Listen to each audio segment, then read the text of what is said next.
Hello guys! Magandang umaga! Ito po ang aking daily routine. Tuwing umaga ay inaalis ko na yung mga empty bottles na mga soft drinks sa harapan para maisalansan ko sa likuran ng aking mga debote. At saka para ma-check ko na rin kung ano ang mga soft drinks na naubos para pag nagpa-deliver ako ay alam ko kung ano ang aking o-orderin. Yun nga palang tapat ng aking lalagyan ng mga case na walang laman, mga bote na walang laman, ay tapat po ng alulod. Kaya pag umuulan ay punong-puno ng tubig, punong-puno ng tubig ang aking mga debote. Kaya iniisa-isa kong alisin ang mga tubig sa bote. Kasi pag hindi ko yan inayos ay ang mag-aayos pa niyan ay yung aking magdi-deliver ng mga soft drinks. At pagkatapos, lahat po ng aking mga paninda sa harapan ay aking inaayos dahil alam nyo naman po ng aking tindahan ay open. Ang mga bumibili ay kusang kumukuha ng kanilang mga gustong bilihin. Kaya minsan, ang aking mga lalagyan ng aking mga candies ay bukas. Kaya lagi kong chinecheck kung bukas, lalo't ang mga gamis ay syempre may mga asukal iyon, ay nilalanggam dahil hindi masyadong sarado ang kanyang takip. Yan, iniisa-isa kong alisin ang mga empty bottles sa mga soft drinks para mailagay ko sa likod at malaman ko nga kung ano yung mga case, ang mga soft drinks na wala nang laman. 'Di ba mga kasari, tayo mga tendera ay all around tayo ay kargador. Syempre, pag dumadating ang aking mga delivery at wala naman tayo mga kasamang lalaki dito at may mga trabaho, tayo na rin ang bumubuhat ng ating mga nag-aayos at bumubuhat, nagsasalansan ng ating mga delivery. Katulad ko, pag walang mga tao dito at wala akong mautusan, edi ako na rin ang nagbubuhat ng mga case na mga bote. Kasi ang aking mga soft drinks, mga kasari, ay meron akong istakan doon sa likod. Doon ko nga inilalagay ang aking mga ibang soft drinks at nagiiwan lang ako ng ilan din sa harapan para pag nag-refill ako ng mga soft drinks na panlagay sa rep ay madali kong makuha. Tayo din ay display girl, taga-display ng ating mga paninda pag may delivery, at cashier na rin syempre.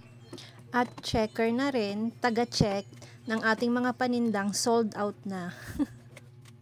Alam nyo mga kasari, ang aking store ay 10 years na at napakarami ng pinagdaanan.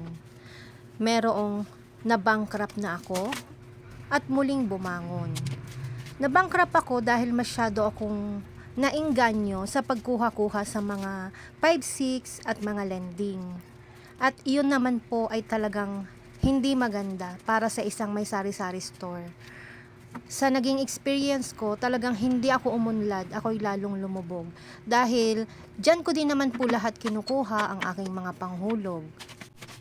Umabot pa nga sa puntong ipinagbili na namin yung aming motor na Mio na hinulugan ko ng 2 taon.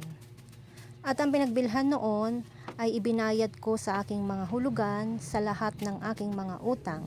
At yung natira naman ay siya ko namang ginawang panimula muli sa aking pagtitinda.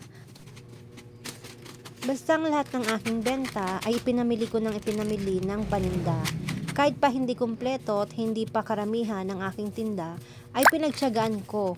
Almost every day ako namimili. Hanggang sa napapansin ko, dumadami na ulit ang laman ng aking tindahan. Ang sarap pala sa pakiramdam na wala kang obligasyon o hinuhulugan. Parang napakaraming tinik ang nabunot sa aking dibdib. Kaya advice ko sa inyo mga kasari, huwag kayong kumuha ng hulugan sa mga lending o sa mga bombay o kahit na anumang hulugan na nag-i-interest. At kung hindi naman maaari ay dapat in control lang. Sobra ko ngayon pinapahalagahan ang aking tindahan, minahal at pinagyayaman pa. Sa ngayon, masasabi kong stable ng tindahan ko, nakakapag-ipon savings na rin ako at nakakapagtabi na rin sa bangko. Nakakapamali na ako ng mga paninda na hindi ko inaalala kung kakasya kaya ang budget ko. Sa pagtitindahan, dapat masipag ka. Masipag kang mamili, mag-display at mag-pricing ng iyong mga pinamili. Matyaga kang mag-repack ng mga paninda mo katulad ng paminta, asin, harina, Clorox, tina at iba pa dahil napakalaki ng tubo natin sa pagre-repack. At dapat mahaba din ang pasensya mo, lalo na sa makulit na mangungutang. Char lang po yun. Magsipag lang po tayo mga kasari at lalo pa nating pagyamanin ang ating tindahan dahil malaki ang naibibigay nitong tulong sa atin. So hanggang dito na lang ang ating chikahan. Sana'y mag-subscribe po kayo at Aileen Store at i-click nyo na rin ang notification bell para ma-update kayo sa mga bago kong videos. Love, happy selling sa ating lahat. God bless po. Bye!